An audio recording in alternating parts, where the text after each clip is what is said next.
He went to the river to end it, but something else followed him in. Not a voice, not a person, a bear. And what happened next? Unbelievable. Some rescues don't roar, they just arrive. He didn't leave a note, just folded a flannel shirt, placed it on the chair by the door, took the last 2 matches off the counter and slid them into his coat pocket. Boone Hollow was still half asleep. The road was mud, the fog low, the trees dripping with rain from 2 nights back. Somewhere up on the ridge, a crow called once, then fell silent. The world held its breath. He didn't wait for it to exhale. He just stepped outside, boots in the mud, hands in his coat. The old cat followed him to the edge of the porch. Black fur, yellow eyes, one ear bent from a fight nobody remembered. It didn't meow, just stared at him, blinking slow like it already knew. That was the worst part. Not the shame, not the loss, the knowing. It had lived through every long silence in that cabin, had walked over letters never opened, sat on windowsills through every thunderstorm.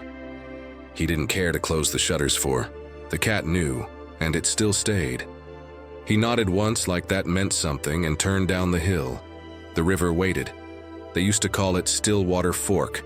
It was anything but still. Even in summer it rolled heavy, slicing the land clean.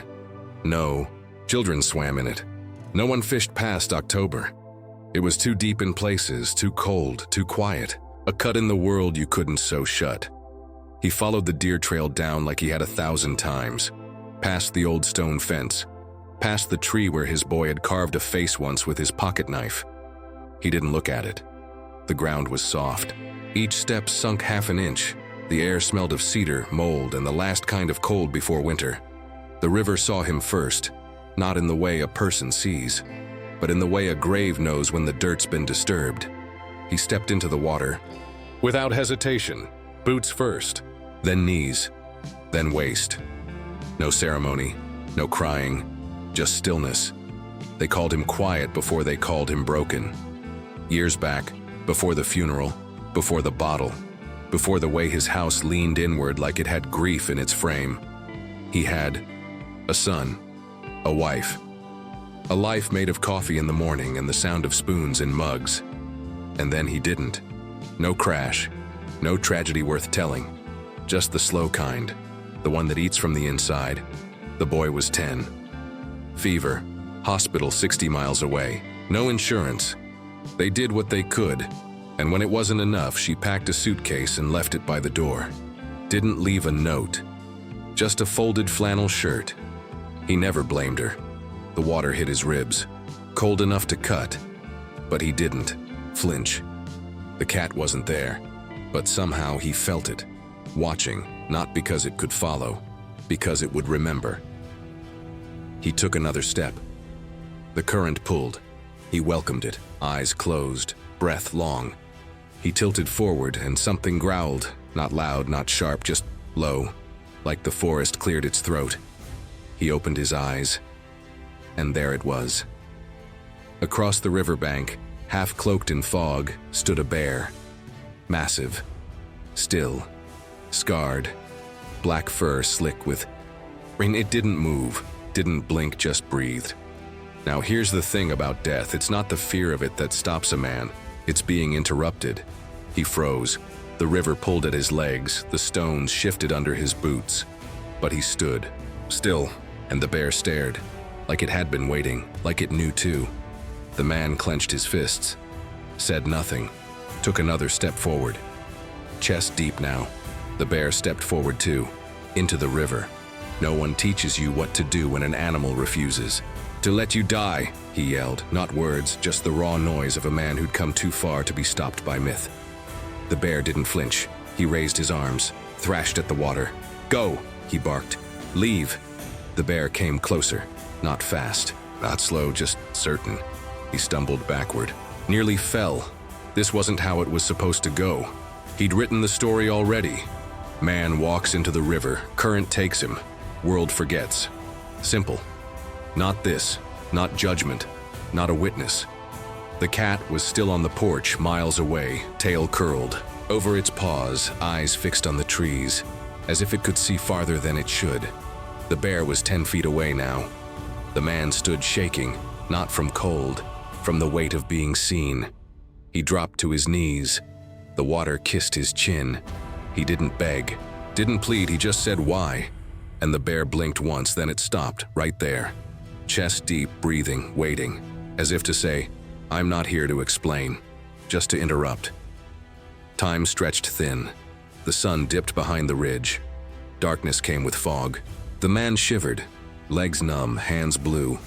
The bear turned, walked to the bank, climbed out, shook its fur, then it sat, faced the river, faced him and stayed. He didn't remember crawling out, just that his fingers dug into the mud and the earth didn't. Let him go. The bear didn't move. The man collapsed, flat, spent, chest to the ground. Somewhere in the dark, the cat meowed once. A low, distant cry, not frantic, just present. He closed his eyes, and for the first time in a decade, he slept. Not passed out, not blacked out, just slept. When he woke, the bear was gone.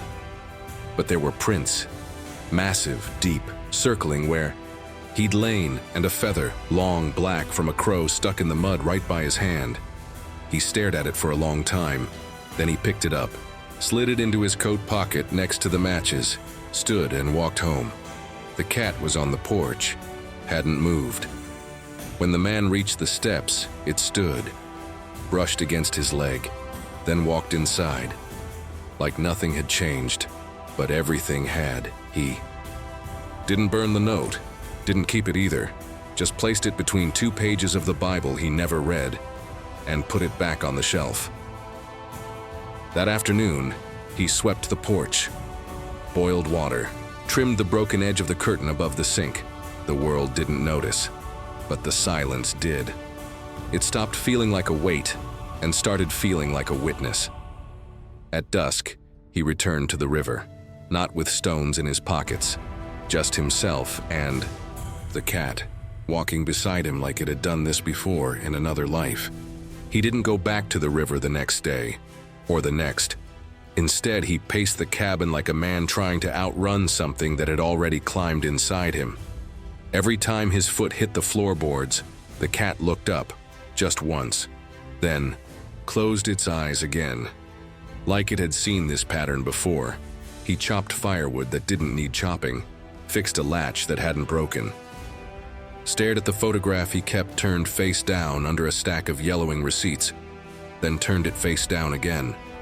The third day, he woke before the sun, sat on the edge of the bed and listened to silence, to breath, to that soundless pressure behind his ribs that said, it's time. The trail to the river had grown narrower in just a few days, or maybe he'd just forgotten how tight the trees pressed in. The fog hadn't lifted yet. A crow called somewhere in the canopy, then another answered farther down. They weren't the warning kind, just the watching kind. When he reached the edge of the water, he stopped. Same stones, same curve, same slow churn of current that always looked calm until you stepped inside it. But the air was different, heavy. It smelled of cedar and moss, the kind of smell that sticks to your lungs. The cat had followed him halfway down the ridge, then perched on a low stump to watch. Its tail flicked once. It didn't move. He stepped into the water. It was colder than last time. The first shock hit his ankles, then climbed. By the time it reached his thighs, he didn't bother shivering. Pain, after a while, becomes a kind of second skin. He didn't look behind him, didn't look for anything, just kept walking. The water rose to his chest, then his shoulders. He paused, then tilted his face up to the sky and yelled, "Is that it?" His voice cracked halfway through. "Splintered on the trees, is that all you had? Some old bear and a few tracks in the mud?" Nothing answered, so he took another step forward. "I came back. Isn't that what you wanted?" No wind, no whisper, no animal. He clenched his fists, shouted again, "I'm still here," then a ripple. Not from him. The water shifted, and the bear emerged, same as before, massive, scarred, solid. It stepped through the tree line as if it had never left, eyes locked on him, and without breaking gaze, it entered the river. He froze, chest heaving. Arms tight at his sides, He wasn't afraid, not exactly.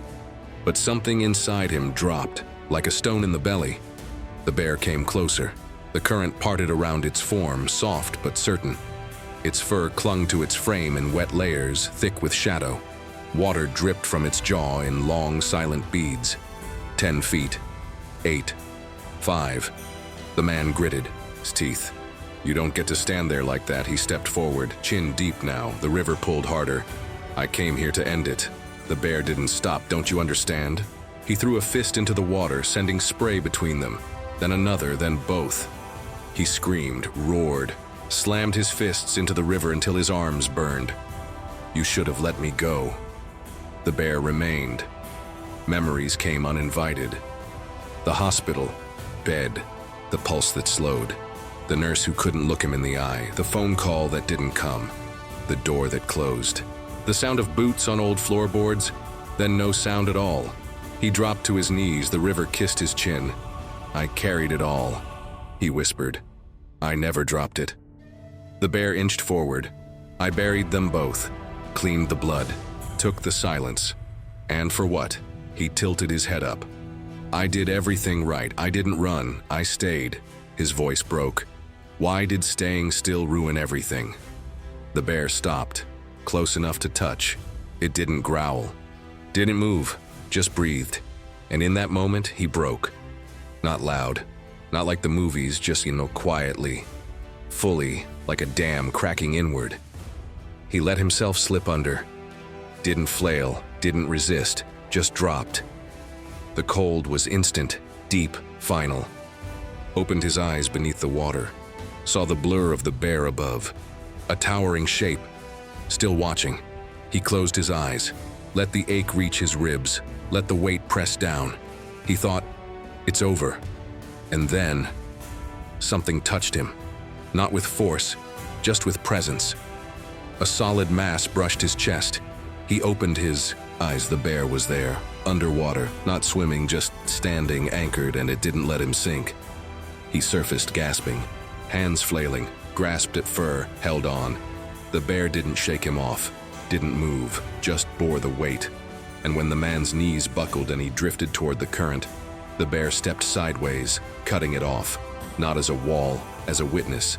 They stood like that for minutes, chest to chest. The man pressed against the beast like a child against a father who does not embrace, but does not walk away. And then, it stepped back. Turned, walked up the bank, disappeared.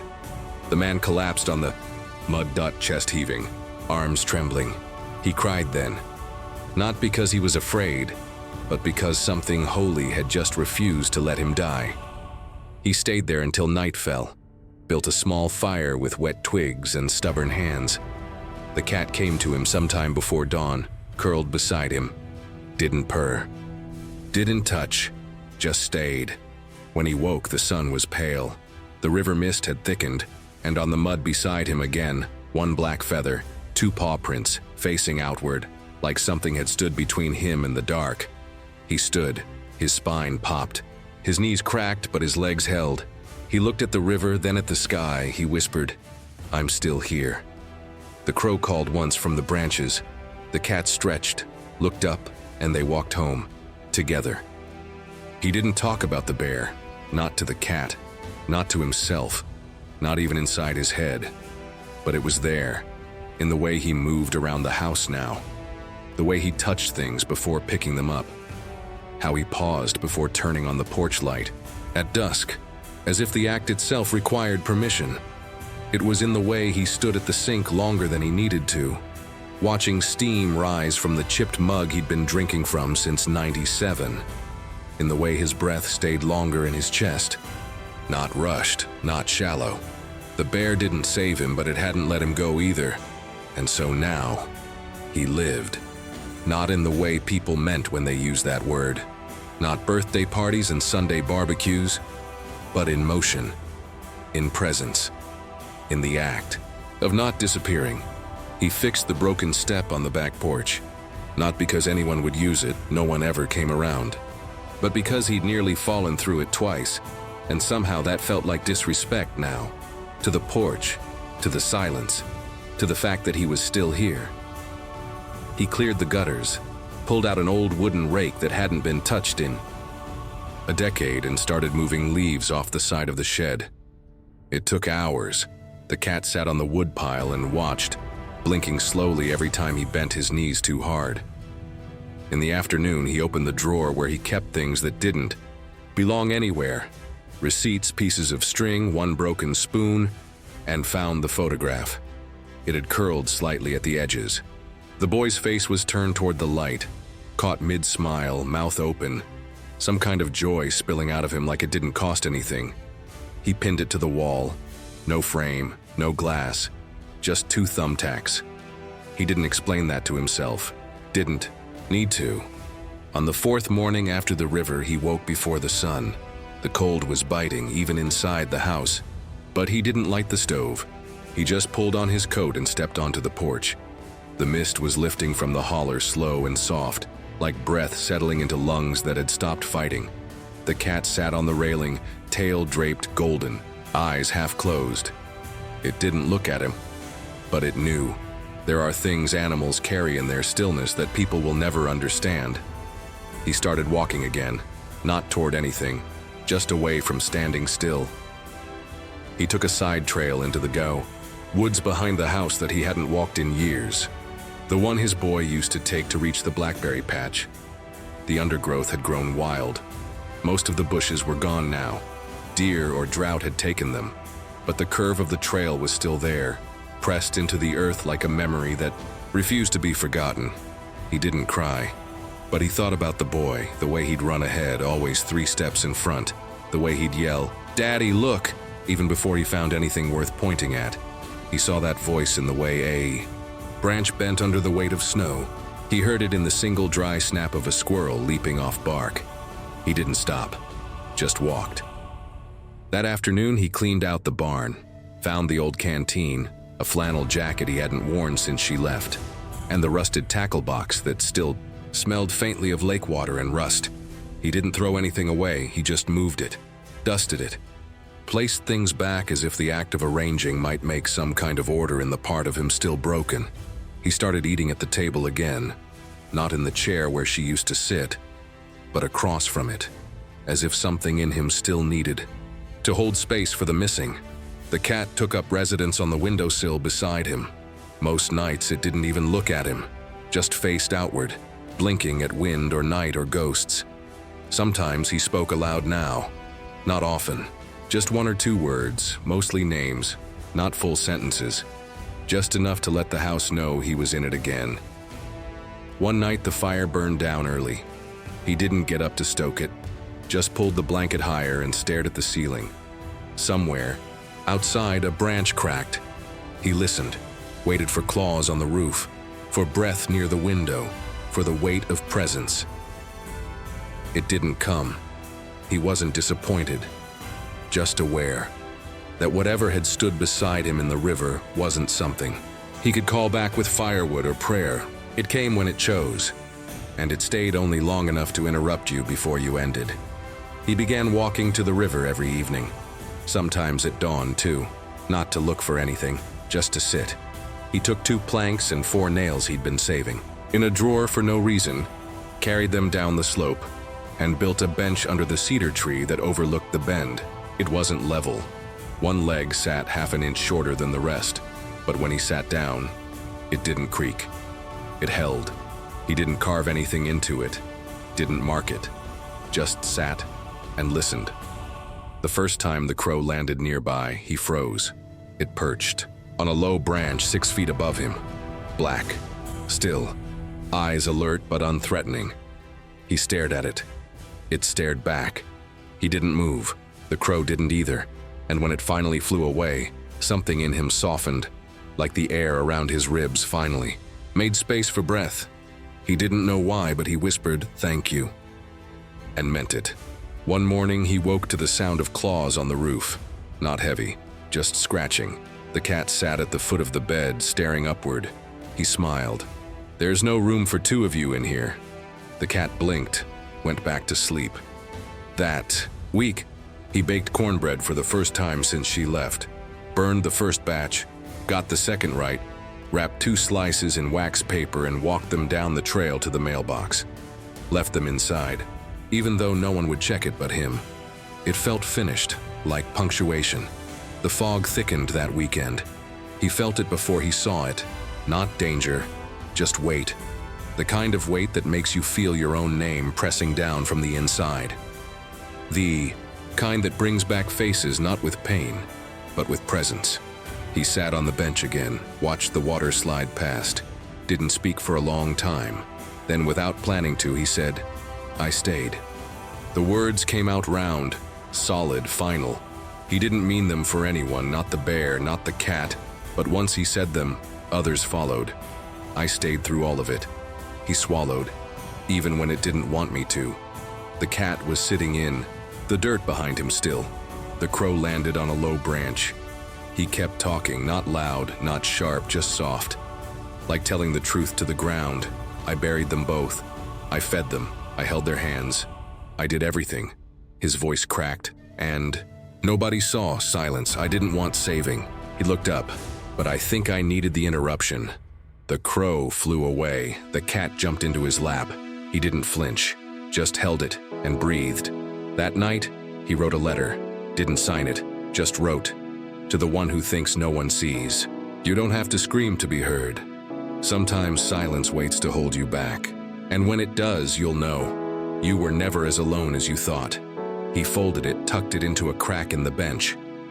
The next morning, it was gone. He didn't see who took it.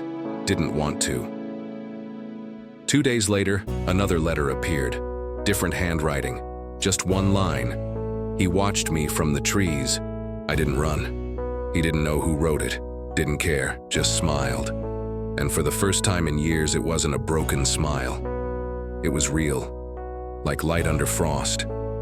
At dusk, he walked the river again. Stopped. Closed his eyes. Said the names out. Loud. His sons. His wife's. His own. Let them echo into the trees. Let the woods hold them. Let them go. The cat rubbed against his leg. The crow circled once overhead, and he whispered, "I'm ready to live with it now." He never told anyone what happened in the river, and no one asked, but something in him had changed, not in a way you could point to, like a new haircut or a limp or a habit. It was deeper than that, quieter, like the way wood darkens after a storm, the same shape. But something's different underneath. The people of Boone Hollow noticed. They didn't say it out loud, but they did. It started small. Someone saw smoke from his chimney one morning. Real smoke. Not the usual trickle of damp wood and decay, but a strong, steady column that smelled like cedar and pine. A week later, someone else said they passed by his road and saw the porch light on. Midday, curtains pulled back, a cat sitting in the window blinking slowly, like it had been posted there on purpose. Then the mailbox flag went up. That was when they started talking. He didn't rejoin the world. Not exactly. But he stopped hiding from it. He walked to the general store once a week. Bought coffee, canned peaches, a roll of twine, sometimes a newspaper. Never spoke more than a sentence or two. But he looked people in the eye again. He began sweeping the leaves from his porch every morning. Baking cornbread again. The real kind, not the boxed kind. Feeding the cat on time, letting himself feel hunger again. The river became his chapel, each morning. Just after the mist lifted, he walked the trail down. Sometimes with the cat trailing behind him, sometimes not. He didn't bring anything. No fishing rod, no notebook, no questions. Just breath, just time. One morning, he carried down 2 planks of wood and a jar of rusty nails. Built a bench with his bare hands. No level, no measuring. Just old instinct and the need to place something solid near the spot where the current bent. Right where he had once tried to disappear. He never carved his name into it, never claimed. But he sat on it every day. Others noticed the bench. Kids found it first. Sat on it after school. Took pictures with disposable cameras. One carved a heart into the back leg. Then someone else added a small bundle of dried lavender tied with twine. Then another left a folded letter under a stone. It wasn't signed. It just said, "I think I've been drowning too." But I saw you sitting here and I decided I'd wait one more day. He didn't know who wrote it. Didn't need to. He just folded the letter again, placed it back beneath the stone, and said quietly, "I see you." The cat followed him to the river every day now. It never meowed, never chased birds, just sat under the bench, tail curled, eyes half shut, like it had been assigned to guard the silence. Then the letters started coming more often, some hidden under stones, others folded into tiny squares and tucked into cracks in the bench, most unsigned, some were short. She left today. I didn't stop her. I've been sober 11 days. I lied. It was me who left first. Some were longer. Pages, journals, prayers that never made it to pews. He read each one, never out loud, never in front of anyone, just folded them slowly when he was done and placed them in a wooden box he kept under the porch. One day in early spring, someone nailed a sign above the bench, rough wood, burned letters. He faced the river and something sacred faced him back. No one saw who put it there, no one took it down. He never gave speeches, never told his story, but people knew. They knew, without needing to hear the words, because something in him, in his presence, in his quiet, carried weight. The kind of weight that didn't press down, but held you up when your legs gave out. The kind of weight that made people sit beside him and not speak for hours, and somehow leave stronger. He didn't call himself healed, didn't use words like recovered or forgiven. He used his hands, fixed fences for the widow down the road, sharpened tools for the school's janitor, wrote letters to no one and burned them in the fire pit every Friday evening, left peaches on front porches, never knocked. The town changed, slowly, quietly. It began with the bench. More people came to sit, not together, not loudly, just separately, but with the same ache in their chest. Eventually, someone brought another bench. Then someone else placed a small basket with paper and pens. The crow began showing up again, always perching on the same branch above the water. It never made a sound, just stared. The cat would look up and nod, as if in recognition. Children called it the hush place. Adults started calling it the river chapel. But he never called it anything, he just kept walking there, every day. Then came the last winter. It hit early. Frost clung to the windows by October. The leaves dropped, fast, like they knew something was ending. The man still walked the trail each morning, slower now, his back more bent, his hands more careful. But he never stopped going. The bench still stood, weather-worn, cracked in places, but firm. The cat still followed. The crow still circled. In December, the porch light stayed off for 3 days. The mailbox, flag never moved. Neighbors came, knocked, no answer. They found him in the chair by the fire, eyes closed, hands folded. The cat sat on his lap. A letter rested on the table. It wasn't addressed, just folded. Inside it read, "I never became brave. I just stopped leaving myself behind. I faced it, and it stayed. And because of that, so did I." They didn't hold a funeral in the church, didn't wear black, didn't print programs. They met by the river, lit a fire, passed around warm mugs, laid dried flowers by the bench. One by one they spoke, not about him, but about silence, about staying, about how one man, without ever raising his voice, made space for others to find theirs. They read the letters he'd kept in the box. Dozens, hundreds. They weren't confessions, they were testaments to what it means to hurt, to survive, to keep showing up. A boy nailed a second sign to the bench, smaller, but clear, still standing. The bench is still there, so is the crow, so is the cat, though no one owns it now. It walks the trail at sunrise, waits under the cedar tree, then leaves before noon, and people still come. They bring thermoses and folded letters and grief they haven't named yet. They sit, they breathe, they write. Then they leave the page behind. No one speaks of the bear. But some say if you come early enough before the fog lifts, you'll feel it, watching, just beyond the trees. Still there. Still. Thanks for spending time with us today. If this story meant something to you, pass it on. This is Still Standing Souls. Real stories. Quiet strength. Lasting hope.